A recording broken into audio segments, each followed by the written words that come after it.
que j'avais créé et qui n'était conditionné que par le malheur. Et ce qui restait, ce n'était plus qu'un état de pleine conscience et de paix.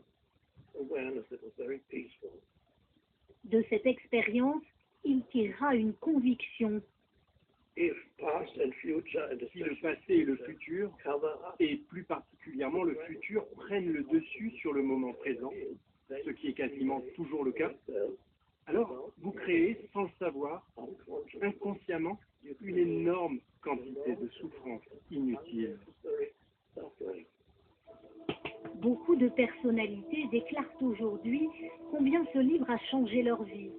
L'acteur Guillaume Canet, Marion Cotillard, le rugbyman Johnny Wilkinson ou encore Nicolas Hulot.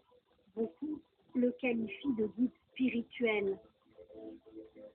Aux États-Unis, la célèbre animatrice de télé, Oprah Winfrey, va encore plus loin.